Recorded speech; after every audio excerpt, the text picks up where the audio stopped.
Bismillahirrahmanirrahim. Assalamualaikum warahmatullahi wabarakatuh. Kembali lagi di Instagram saya, Dimas Pratama 0876. Saya Dimas Pratama Firmansyah dari program Studi Manajemen Bisnis Syariah, Universitas Agama Islam Taskiyah. Dan hari ini saya akan membagikan salah satu perbincangan dan juga viral trends mengenai terhadap isu-isu atau yang disebut juga pada berita eh, makro makroekonomi. Mungkin pada tahun 2021 pada sebelum COVID dan di tahun 2025 sekarang. Nah, ini salah satu menjadi perbincangan yang menarik dalam pentingnya untuk bisa memberikan share ilmu dan juga tips-tips terbaik untuk bagi teman-teman semua. Oke, pada video kali ini juga kenapa sih ini penting gitu kan? Memang pembahasan ini tidak kalau misalkan mikro ya antara makro gitu kan. Kalau mikro itu yang istilahnya kayak UMKM atau yang secara skalanya kecil. Sedangkan kalau yang eh, makroekonomi ini secara skalanya besar. Ya misalkan eh, dari input atau output antara ekspor atau impor dari negara lain, terus mungkin kebijakan-kebijakan oleh pemerintah sekarang itu yang menjadi salah satu contohnya. Dan ini bisa mempengaruhi terhadap tingkat kondisi ekonomi nasional kita gitu ya. Dan juga termasuk di Indonesia. Nah, kita langsung ke pembahasan selanjutnya. Yang pertama di dampak pandemi COVID-19 pada tahun 2021 hingga 2022. Nah, ini memang salah satu setelah krisis di kesehatan pada global di tahun 2020 hingga 2022, ini menjadi salah satu periode pemulihan ekonomi yang tidak merata di seluruh Indonesia. Yang pada saat itu memang daya beli masyarakat juga turun dan juga beberapa toko seperti minimarket atau supermarket itu semuanya tutup karena memang because of pandemic ya. Jadi benar-benar eh, krisis ekonomi sangat menurun pada saat itu. Dan memang kayak misalkan kita bisa melihat yang kita menggunakan gadget sekarang ya, Apple gitu ya. Itu salah satu yang menjadi bagaimana bisa membantu dalam masyarakat digitalisasi ya. Itu yang menjadi salah satu utama ya terhadap user teknologi ya, teknologi seperti Apple itu memang waktu pada masa pandemi itu semarak-maraknya ya, dan juga sampai sekarang ya viral. Dan negara yang seperti Amerika Serikat, Uni Eropa itu bangkit secara lebih cepat karena akses vaksin yang luas dan terus besar-besaran pada saat itu. Nah, mungkin udah mulai grow up. Nah, itu bermasuk pada era yang dinamakan new normal. Dan ini banyak mungkin sekali eh, pertumbuhan-pertumbuhan ekonomi yang kita bisa melihat bahwa banyak negara yang berkembang dan eh, mulai berputar gitu ya pada ekonomi, pertumbuhan ekonomi. Dan ini yang menjadi salah satu kapasitas fiskal yang terbatas. Memang vaksin pada saat itu memang terbatas ya dulu ya teman-teman ya. Dan ini yang menjadi salah satu menyebabkan ketimpangan pemulihan global yang memicu terhadap gejolak di sektor kerja, logistik atau rantai pasokan internasional. Nah, yang kedua ada yang dikatakan inflasi global dan suku bunga naik 2022 hingga 2023. Nah, di sini pemulihan ekonomi yang sangat cepat pasca pandemi ternyata membawa efek samping. Nah, efek samping itu yang bisa lihat dari inflasi global, harga-harga energi pangan, dan bahan baku melonjak. Nah, ini yang salah satu daya beli masyarakat sudah mulai menurun. Harga permintaan naik, eh, harga permintaan naik, penawaran juga turun. Dan juga negara-negara seperti Amerika mengalami inflasi tertinggi dalam 40 tahun. Untuk meredam inflasi, bank sentral seperti The Fed Amerika Serikat dan ECB Eropa menaikkan suku bunga acuan secara agresif. Nah, kenaikan suku bunga ini membuat pembiayaan pinjaman meningkat di seluruh dunia dan memicu gejolak pasar keuangan global, terutama di negara. yang berkembang tergantung pada investasi asing. Yang ketiga terhadap konflik geopolitik dan krisis energi di tahun 2022 hingga 2024. Nah, ini salah satu peperangan terhadap invasi Rusia dan Ukraina 2022 yang menjadi pemicu utama krisis energi dan pangan global, sedangkan salah satu eksportir Rusia ya, salah satu eksportir terbesar energi, gas dan minyak ini ya, akhirnya ada perebutan salah satu negara di Ukraina. Nah, ini yang menjadi yang lumbung gandum dunia. Nah, konflik ini disebabkan terhadap pada mono harga minyak dan gas melonjak pada saat itu. Dan juga kelangkaan pupuk dan pangan. Yang ketiga, disrupsi rantai pasokan eh, global, terutama di Eropa Timur dan di Timur Asia. Negara-negara seperti Jerman harus beralih cepat ke energi terbarukan. Sementara negara berkembang menghadapi ancaman stagflasi, yaitu stagnasi eh, ekonomi dan inflasi tinggi secara bersamaan. Nah, keempat ada pelambatan ekonomi dan perlambatan ekonomi global dan risiko resesi di tahun 2024, 2025. Nah, ini sekarang. Nah, ini yang apa kita bisa lihat menurut data OECD dan IMF, pertumbuhan ekonomi global terus melambat karena untuk tahun 2025 ini pertumbuhan ekonominya sekitar 2,9%. Nah, ini merupakan angka terendah sejak pandemi. Penyebab utama yaitu pertama yang pertama tingginya ketidakpastian geopolitik. Yang kedua, efek suku bunga tinggi yang menekan investasi dan konsumsi. Yang ketiga, pelambatan ekonomi di Cina sebagai motor ekonomi Asia. Dan ini menjadi yang dunia menghadapi risiko resesi ringan, terutama di kawasan Eropa dan beberapa negara G20. Yang kelima, ada perubahan iklim dan transisi energi. Dengan selain faktor ekonomi dan politik, dunia juga menghadapi tekanan besar selain dari sisi lingkungan. Perubahan iklim menjadi isu makroekonomi karena dampaknya terhadap produksi pangan, bencana alam, dan migrasi penduduk. Dengan negara-negara G7 atau G20 yang tadi, mulai mendorong transisi energi bagaimana dari bahan bakar fosil ke energi terbarukan. Yang misalkan pada awalnya mungkin bahan bakar dan beralih ke hybrid atau electric vehicle gitu ya sekarang ya. Ini yang menjadi salah satu transisi energi meningkatkan daya pada efektivitas eh, masyarakat dan juga tidak mengeluarkan terhadap polusi. Itu menjadi net zero emission target.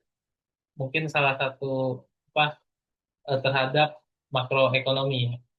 Dan juga transisi ini tidak mudah gitu kan, tapi memang memerlukan investasi yang besar dan tidak secara murah. Dan kerjasama lintas negara jika tidak diantisipasi bisa menyebabkan green inflation atau kenaikan harga peralihan teknologi energi. Nah, jadi kesimpulan dan rekomendasi yang kita sudah bahas tadi mengenai isu-isu yang apa yang kita sudah teliti, mungkin beberapa materi tentang yang terjadi pada sekarang makroekonomi di dunia, di negara kita dan juga makroekonomi di dunia, ya. Yang terpengaruhi beberapa. Dan ini yang kita bisa lihat ekonomi global saat ini berada dalam kondisi fragil atau rapuh gitu. Yang kedua, dibutuhkan koordinasi kebijakan fiskal dan moneter yang lebih sinkron antar negara, terutama melalui forum internasional dan juga IMF. Ini salah satu yang paling penting. Dan juga yang ketiga, negara berkembang, yaitu memperkuat ketahanan ekonomi domestik, diversifikasi ekspor, dan mempercepat transformasi digital. Bagi Indonesia sendiri, kita perlu meningkatkan kualitas sumber daya manusia, kemudian memperkuat hilirisasi industri, dan tetap waspada terhadap tekanan ekonomi global, agar tidak terkena imbas resesi dunia. Nah, itulah jadi penjelasan lengkap mengenai terhadap isu-isu makroekonomi pada tahun yang kita sudah bahas pada tahun 2021 hingga 2025. Semoga video ini memberikan wawasan pada kita semua dan juga semoga bermanfaat di sini. Saya akhir kata dari saya Dimas Pratama Firmansyah, program studi manajemen bisnis syariah 2410101012. Kurang lebihnya mohon maaf. Wali taufik walidayah. Wassalamualaikum warahmatullahi wabarakatuh. Terima kasih teman-teman dan Pak dosen. Assalamualaikum warahmatullahi wabarakatuh. Saya Dimas Pratama Firmansyah dari program studi manajemen bisnis syariah NEM 2410101012 dari program studi manajemen bisnis syariah Universitas Agama Islam Tazkiyah.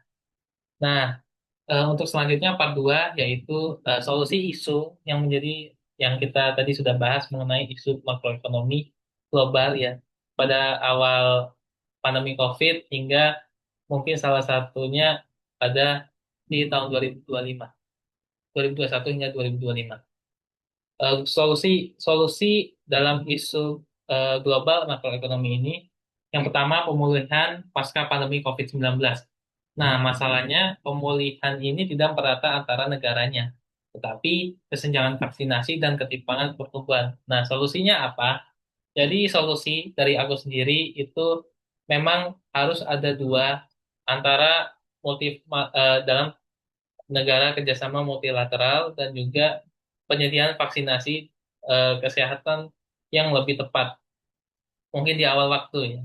Memang tidak supaya tidak ada ketelatan mungkin dan juga negara maju perlu membantu salah satunya distribusi vaksin dan teknologi kesehatan ke negara yang berkembang. Ya, dengan teknologi canggih ini bisa memberikan manfaat bagi negara-negara lain untuk bisa memberikan kontribusi baik pada vaksin. Dan juga WHO, Gavi, dan IMF bisa berperan melalui pembiayaan kesehatan jangka panjang. Nah, stimulusnya yaitu fiskal terarah. Nah, dengan ini bisa meluncurkan stimulus yang berbasis kebijakan lokal, eh, bantuan tunai, subsidi upah, dan investasi infrastruktur yang lebih padat karya. Dan yang tadi juga yang udah kita bahas, inflasi global dan kenaikan suku bunga, sarannya dari aku itu solusinya itu koordinasi terhadap kebijakan moneter global. Yang salah satunya negara-negara utama seperti Amerika Serikat dan Uni Eropa perlu transparan dan hati-hatian dalam menaikkan suku bunga agar tidak memicu terhadap shock di negara yang berkembang. Kemudian juga diversifikasi sumber pangan dan energi. Negara-negara yang berkembang harus mengurangi terhadap ketergantungan pada impor bahan baku strategisnya.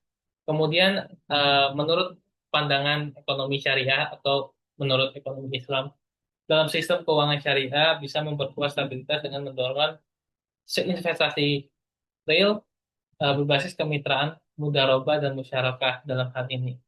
Dan juga bukan hanya bunga atau suku bunga, itu yang paling utama. Dan yang tadi juga sudah kita bahas mengenai konflik geopolitik dan krisis energi yang di apa invasi antara Rusia dan Ukraina yang terjadi pada harganya krisis ya pada minyak dan juga pada gas gitu ya. Diversifikasi pasokan energi yang beralih terhadap energi terbarukan seperti solar, angin, dan hidrogen. Sementara Asia dan Afrika perlu yaitu mempercepat terhadap pembangunan infrastruktur energi lokal, kemudian juga kerjasama global pangan dan energi. Hal ini dibentuk untuk bisa memperkuat pertahanan energi pangan ya dan pangan dan minuman di dunia untuk mitigasi bersama terhadap disrupsi rantai pasok.